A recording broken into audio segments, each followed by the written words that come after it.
삼국지연의도.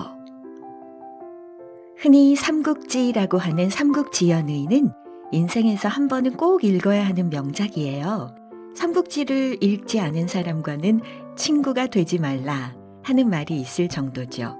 중국 작가 나관중이 쓴 삼국지연의는 위, 촉, 오 세 나라의 역사를 바탕으로 전해지는 이야기를 모은 책입니다. 음모와 계략, 전쟁이 판치는 어지러운 시대를 배경으로 유비, 관우, 장비, 조조, 제갈공명 등 수많은 영웅들이 등장합니다. 주인공들이 세상을 손에 넣기 위해 펼치는 흥미진진한 이야기를 통해서 세상을 사는 지혜를 배울 수 있어요. 삼국지연의는 조선에서도 가장 인기 있는 이야기 중 하나였어요. 책 내용이 과거 시험에 출제가 될 정도로 인기를 끌었습니다. 중국보다 우리나라에서 삼국지가 더 유행한다는 말도 있었어요. 요즘도 삼국지는 만화, 드라마, 영화, 게임 등으로 끊임없이 만들어지죠. 삼국지연의에서 손에 꼽는 중요한 장면을 그린 그림을 삼국지연의도라고 합니다. 유비가 제갈공명의 초가집을 3번 찾아갔다는 데서 유래한 삼고초려라는 고사가 있죠. 황건적을 무찌르고 촉한을 세운 유비는 자신과 함께 나라를 이끌어갈 인재가 필요했어요.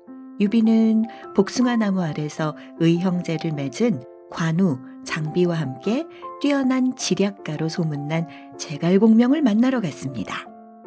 2번이나 찾아갔지만 만나지 못하고 3번째 가서야 비로소 만날 수 있었어요.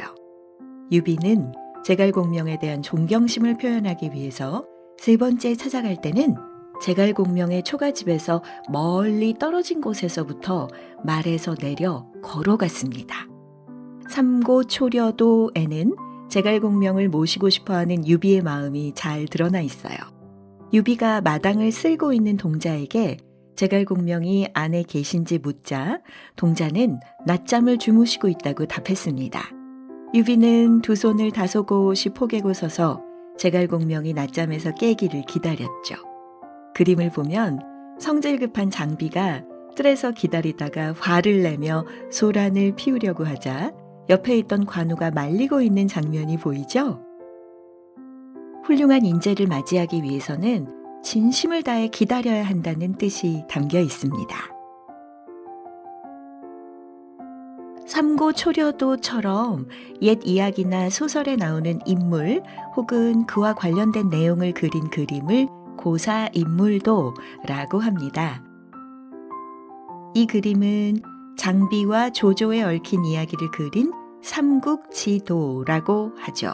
장비가 다리 위에서 눈을 동그랗게 뜨고 장비가 들고 다니던 뱀 모양의 창, 장팔삼호를 움켜쥔 채 겁을 주고 있어요. 위의 왕인 조조가 말을 타고 대군을 이끌고 급히 달려왔지만 다리 부근에 있는 무기와 깃발을 보고 감히 공격을 못하고 있죠. 때마침 장비가 천둥 같은 호통을 치자 조조 곁에 있던 부하가 깜짝 놀라 말에서 떨어졌습니다. 겁을 먹은 조조도 여러 장수와 함께 달아나고 뒤이어 조조의 군사들도 우르르 빠져나갔죠.